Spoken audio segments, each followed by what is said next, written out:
Once again, it's on. You know what time it is. It's time to play some toss. Welcome, everyone, to episode 118 of the Tristain on Sports Show Toss. It is your main man, T-Squared, Tristain Thomas. Thank you so much for joining us. This week, the Packers had their first game in London, and it did not go well. Oh, I got all the smoke for the Packers this week. And then the toss sweep. Brett Favre is still lying. And folks need to learn how to keep their damn hands to their damn selves. But you all know how we get things started here on Toss. We get things started with the state of the state. And let's talk about those Green Bay Packers who went to London for the very first time to play a game against the New York Giants. The last NFL team to have played in London. Now all 32 teams have played in London.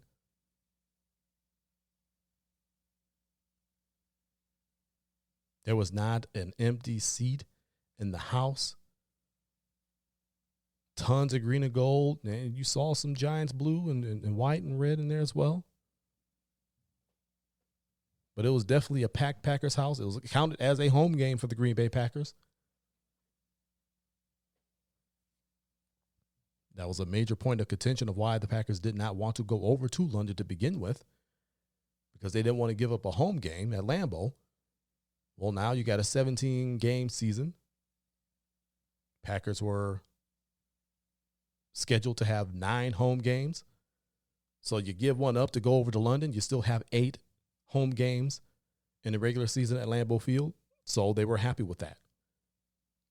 But I digress. At the half, you get out to a 20-10 lead. Offense is working. Even though play calling was murky. We'll get to that in a little bit. But you found a way to get out to a 20-10 lead. At one point, it was 17-3. Thing about this team, especially under Matt LaFleur, it's one of two things. They either just plain and simply don't show up, or they get lax. Play to the level of their competition. We saw that in week 4 against the Patriots. That's why that game went to overtime, and it shouldn't have.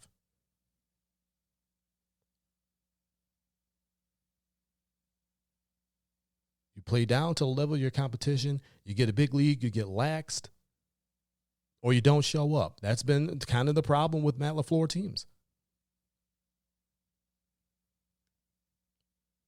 So 20-10 lead over the Giants at the half. You got a field goal that should have been a touchdown before the half. But you didn't. At least you got points on the board. The Giants were getting the ball first in the second half. At least you scored before the half to stretch that game out. Stretch that lead out. But in the second half, you proceed to get outscored 17-0 and lose the ball game 27-22, not even 20, 27-22. So you got outscored 17. And I say 17-0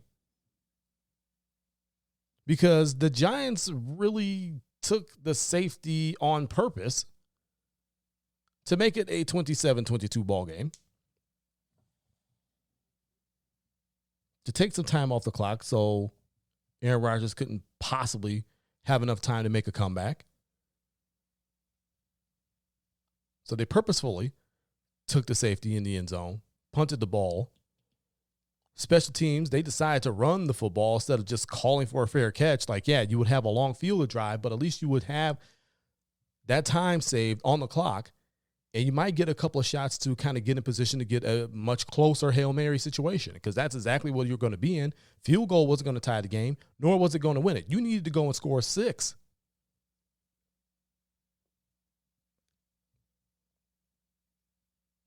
But you proceeded after the half to get outscored 17-0, technically 17-2 because of the safety.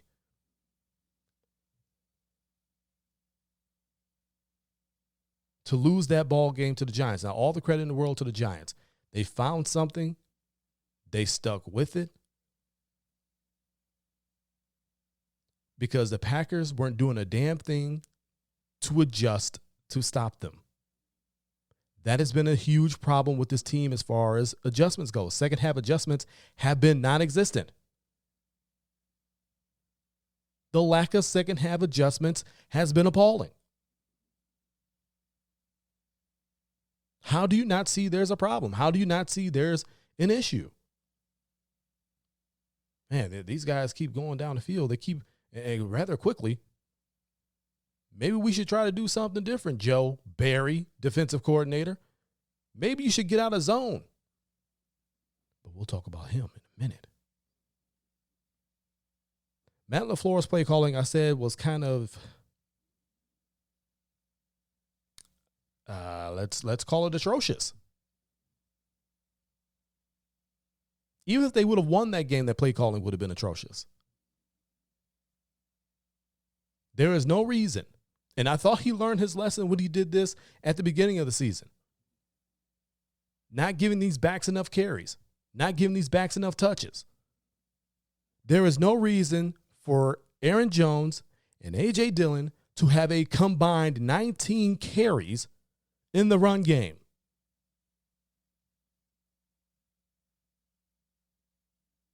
One of those two guys should be getting 19 carries, period, by themselves.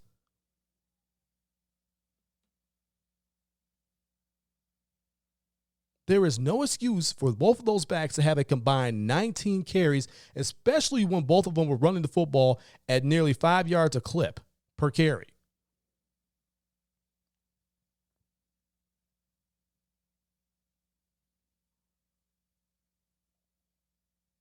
I mean, I'm absolutely dumbfounded as to how you're ripping these guys on the ground.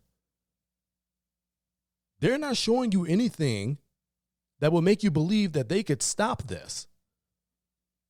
But instead of continuing with that, which will make your play action far better, you decide to just dial up 39 passes for Aaron Rodgers on a team that is not built to win games with Aaron Rodgers throwing the football 39 times.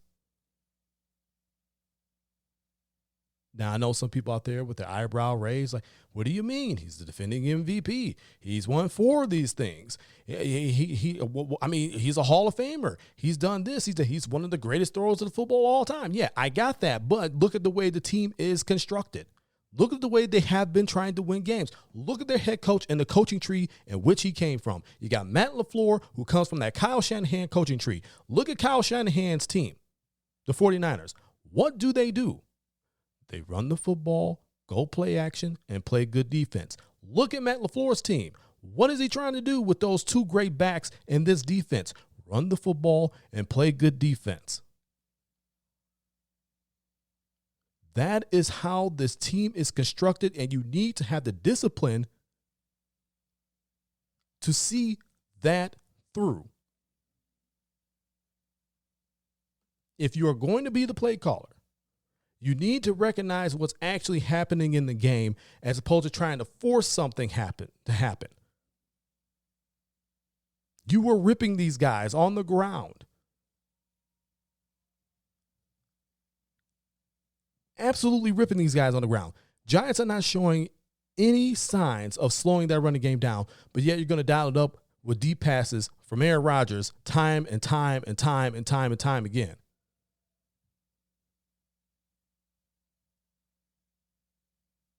Your team is not constructed to win that game, then win that way offensively. That is not how you are constructed any longer. And you would think the head coach and the play caller, the offensive play caller, would understand that. But he didn't. 19 carries between Aaron Jones and A.J. Dillon is just absolutely disgusting.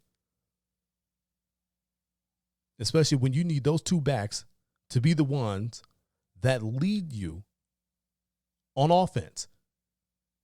Yes, the backs need to lead you on offense. This run game needs to lead on offense because it's going to make the passing game that much better.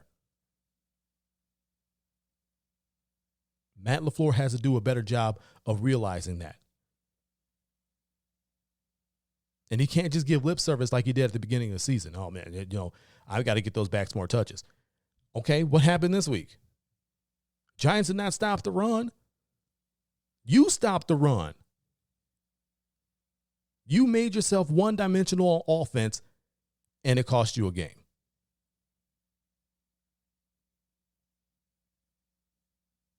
You scored 20 points offensively. I know they scored 22 points in the game. They scored 20 points offensively because the Giants gave them 2 free points with that safety. I reiterate it again.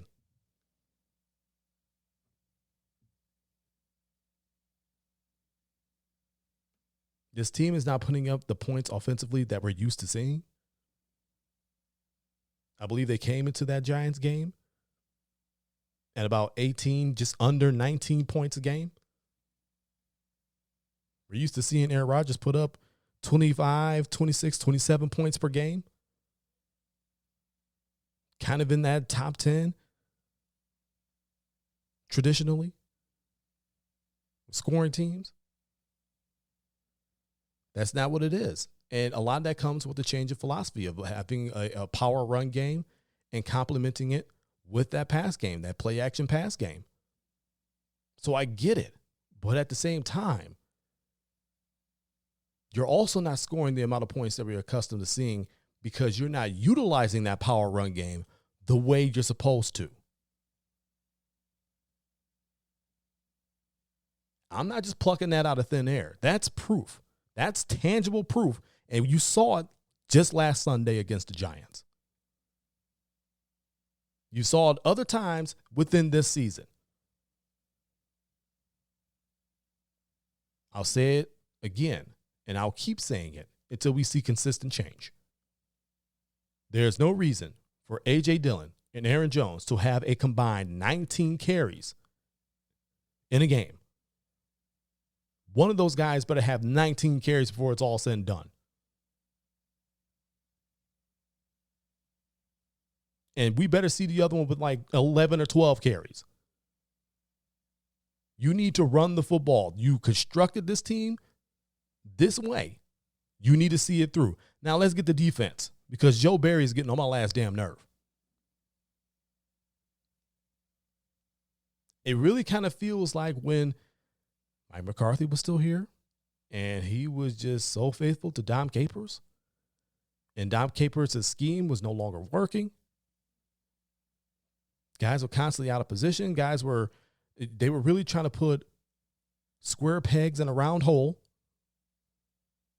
Instead of trying to find guys that fit the system, they were trying to get guys to fit the system. Trying to make them fit, where they didn't have the skill set to do so. This is what Joe Barry is doing.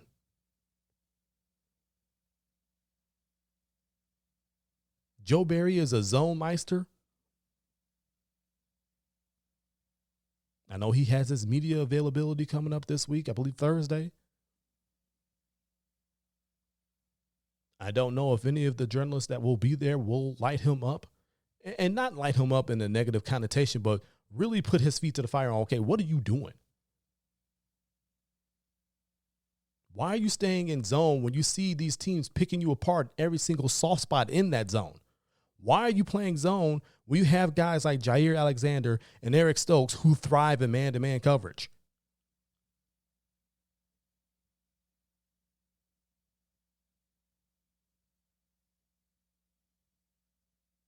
He stayed faithful to that zone defense even when Daniel Jones was finding all the soft spots. Now, you're talking about Daniel Jones, who's hobbled himself with an ankle injury, but that really got loose in the second half because he started running the football and felt real confident on that ankle, and it showed. But you talk about a guy who really had nobody to throw the football to, yet found a way to put up 217 yards passing. No passing touchdowns, but 217 yards passing with virtually all of his receivers hurt. You talk about Sterling Shepard being out for the season. You talk about Tony being out that game. You talk about Galladay being out that game. His tight end Bellinger got a touchdown. Again, Daniel Jones did not throw it. That was a running touchdown. Missed tackle by Dean Lowry. That got the scoring started for the Giants. But you got a guy in Daniel Jones who was able to pick apart that zone. Daniel Jones.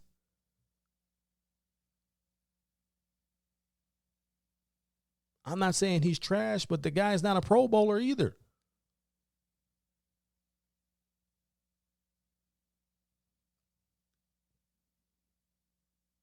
You have to understand the strong points of your players' skill sets. Yeah, it's great. You're in zone. You're doing zone blitzes, and Rashawn Gary's getting a lot of pressure, and Preston Smith is getting a lot of Preston Smith is getting a lot of pressure. Kenny Clark is clogging up the middle, as he normally does, getting to the quarterback.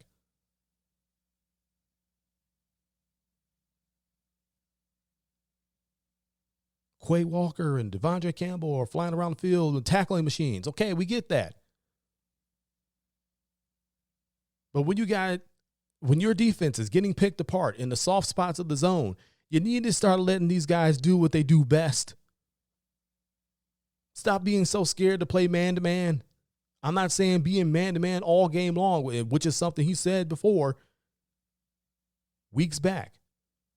Well, we can't play man-to-man all game. No, you can't, and nobody's telling you to. But when your defense is getting picked apart, when your zone defense, you zone meister, is getting picked apart in every single soft spot and every single soft zone, you don't think every other team's getting that same tape and seeing that, oh, even when they're getting picked apart, they're not changing anything? They're not going to do anything else? They're just not going to make any adjustments. Oh, we finna eat. We finna eat.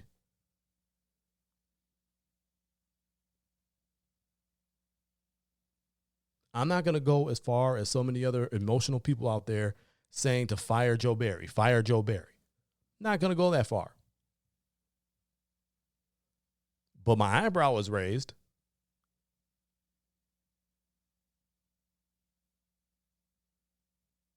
I get it. You're a zone meister. We all get it. The entire league knows it. But you can't disregard your players' best skills just because you want to continue to play zone and get picked apart. Let Jair lock up man-to-man. Let Eric Stokes lock up man-to-man. Yeah, he's had an up-and-down sophomore season, but you let him lock up man-to-man. You let Rasul Douglas lock up man-to-man, even though he was really an impact player in this zone-type defense last season. So he's a little bit better suited for this zone. But not a Jair, not an Eric.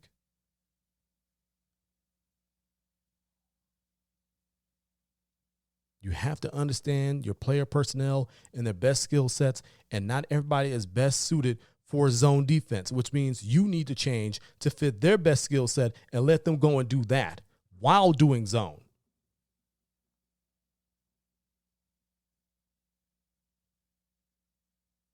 Because if you don't, you're going to continue with games like this. And when you don't make second half adjustments, you're going to end up with another game like this. And you're going to continue to lose games like this. Then you're going to be in some real trouble.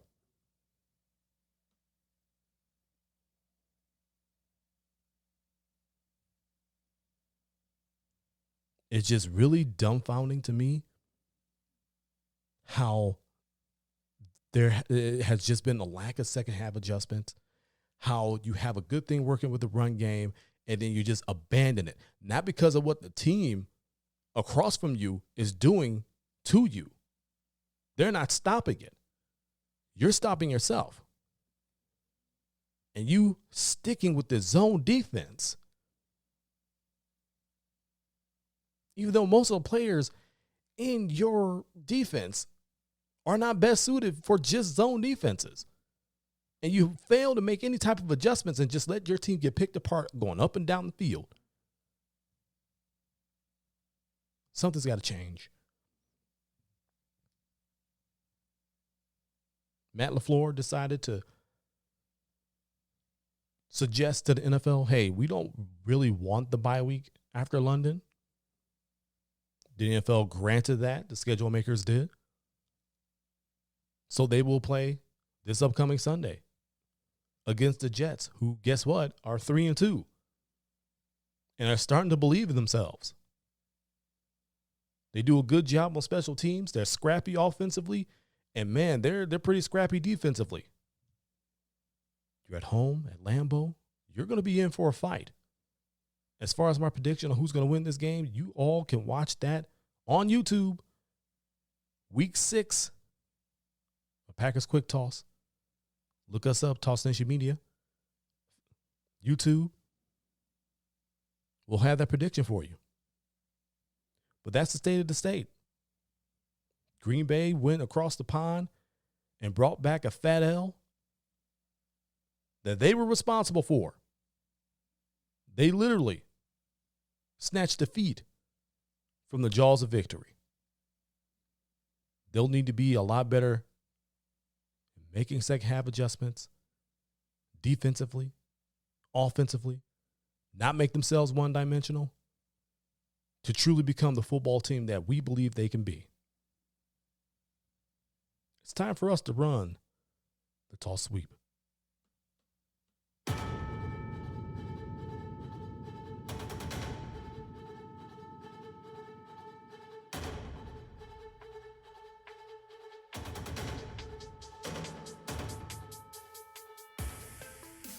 Facebook.com/TOnSportsShow.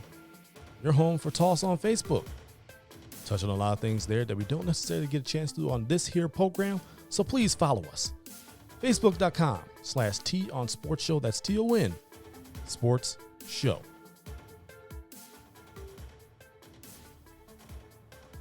It seems like we are in the season of angst. People lying, people not keeping their hands to their damn selves. I don't know what the hell is going on.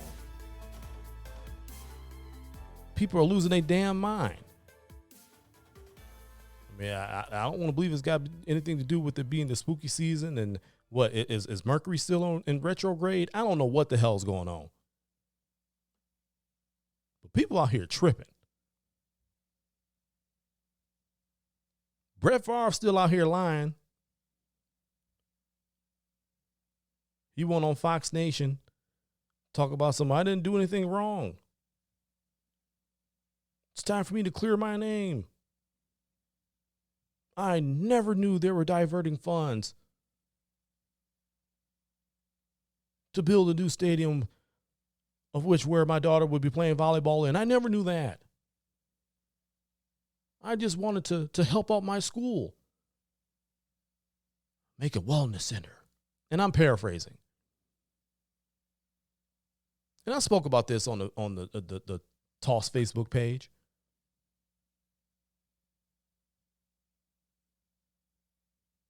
And I said, okay. So you got caught in the text messages. Okay, those were put out there for the public to see. So you got caught in 4K there. And you paid back over $1 million worth of the funds that you siphoned from the welfare program down there in Mississippi.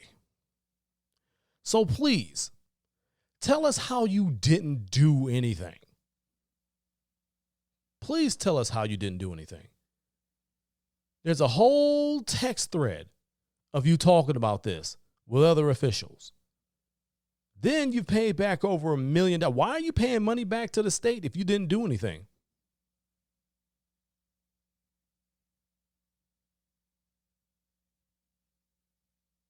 But we all shouldn't be surprised. This dude sent pictures of his junk unsolicited to a female reporter and lied about that. It's not his first time being caught in 4K in the text messages. He got caught before. This dude is a habitual liar. Yes, on the football field, he's one of the greatest quarterbacks to have ever played the game. But in reality, this dude is just an awful person. I don't care what you say. Proof is right there. I'm not just plucking this out of thin air.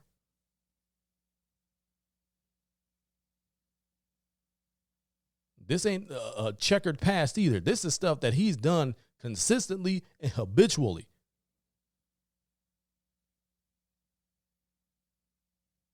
He took those funds away from people who really needed them and gave it to a school that didn't need it.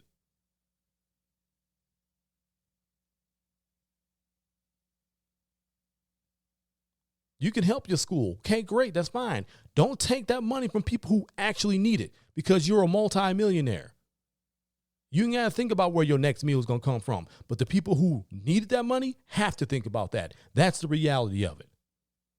And you still have the audacity to be out here lying about it. I would say you should be ashamed of yourself, but I've seen the company you keep, so I know you have no shame. Let's keep it moving here on the Tall Sweep and talk about some people who have lost their damn mind and just haven't been able to keep their hands to themselves. And I don't want to blow this up, and I don't want to sensationalize it on these brothers. But just this past Monday, Raiders, Chiefs, Monday Night Football. Chiefs won that game. Travis Kelce was amazing, 4 touchdowns. Patrick Mahomes was Patrick Mahomes.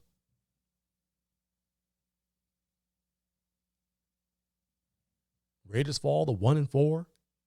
Not doing too hot. Last place in the division.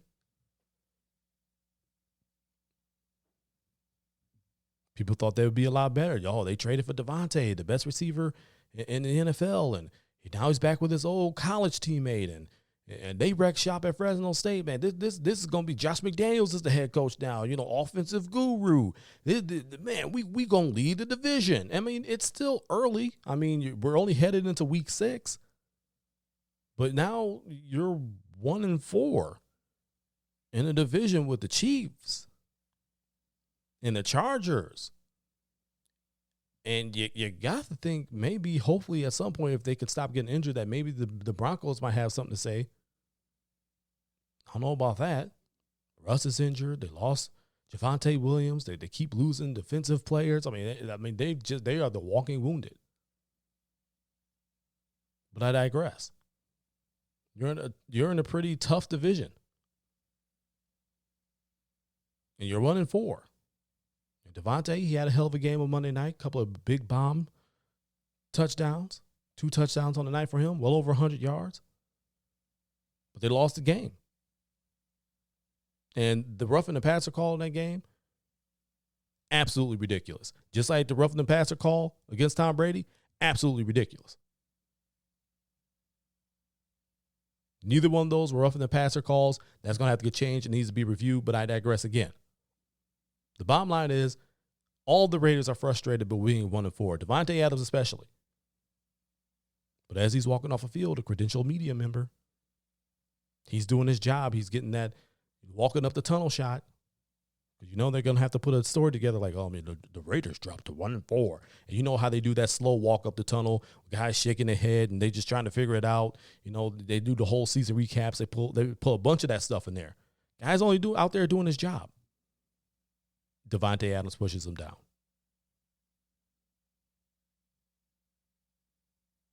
He did say in the post-game press conference, he apologized there. He apologized on social media. I don't know if the two people have met.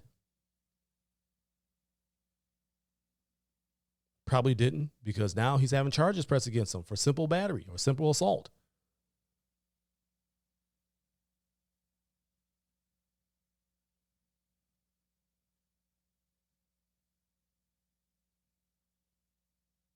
Golden State Warriors. They in practice. Now, you're talking about somebody who is a former basketball player. Not professionally. I played basketball for a long time. I've been in locker rooms for a long time. I've been in practices for a long time.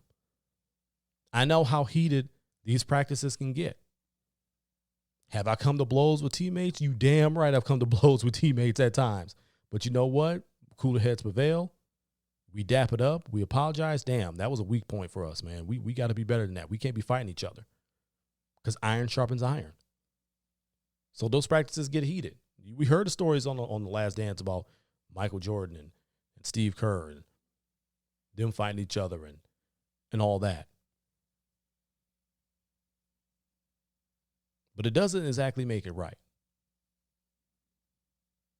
Draymond Green, Jordan Poole. Jordan Poole, apparently a guy, Milwaukee kid. We talk. That's one thing we gonna do on the court. We gonna talk. And we gonna back it up. So he talks. Talks all practice long, but he backs it up. Draymond Green is another guy who talks. He's got this bravado about himself, like I ain't to be messed with, and he's been suspended for letting his emotions get the best of him. Words were exchanged. Draymond Green gets all in the face of Jordan Poole, physically touches him.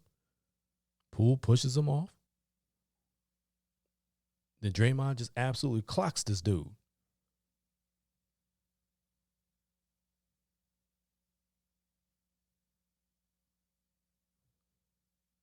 Goes on a press conference, said he had a lot of stuff going on outside of basketball, but you don't bring that onto the court. As hard as that may be. And if you feel like you're going to, you need to ask the team, hey, I'm going through something, man. I need some personal time so I can get through this and then rejoin the team. You're a multi-time champion.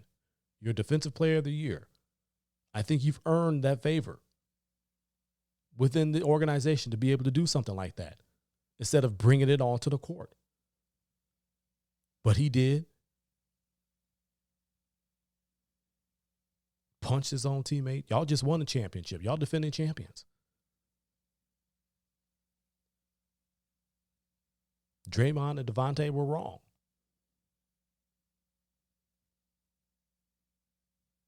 Period. When I got to my little scuffles with teammates, I was in the wrong. They were in the wrong. We should have never let it get to that point. Period.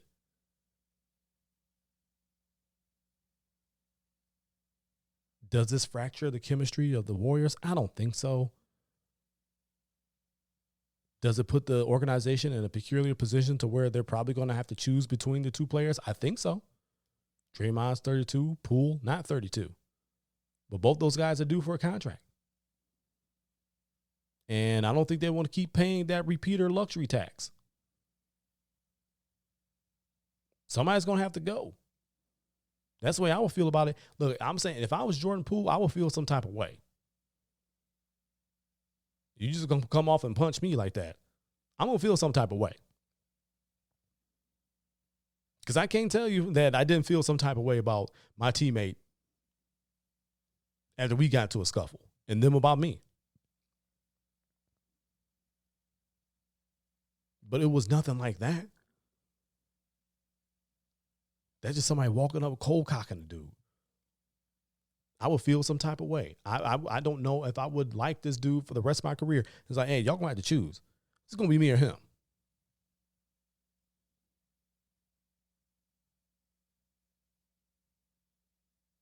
It's gonna be me or him. But both those guys are wrong.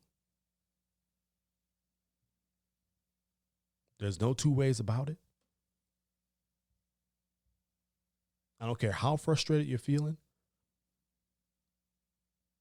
I don't care what you got going on in your personal life. You can't bring it there. You can't take it to that level. You can't put hands on people that didn't put hands on you. Defending yourself is one thing. But acting in that way with other people, whether you got something going on or not, whether you're frustrated with losing or not, you can't do that. You got to be better. Both men, like I said, came out. They apologized. You just hope that they do better from here on out. Well, time for me to get on up out of here. That was episode 118 of Toss. Y'all know where to find me on social media at the20double. That's at the number 2, the number 0, and the word double on Twitter and Instagram. Follow me in both spaces. Facebook.com/T on Sports Show. That's TON Sports Show. Your home for Facebook Toss page. That's right. Toss on Facebook. Talk about a lot of things there that we don't get a chance to on the show. Again, that's Facebook.com/T on Sports Show. That's TON Sports Show. And of course, Toss Nation Media. Your home for the Toss brand of sports. Truthful, opinionated, passionate sports. It's what you deserve. But as I said before, it's time for me to get on up out of here. This is T-Squared, Tristan Thomas, reminding all of you to keep it moving forward. Always forward. Forward always. Until next week. So long from Toss.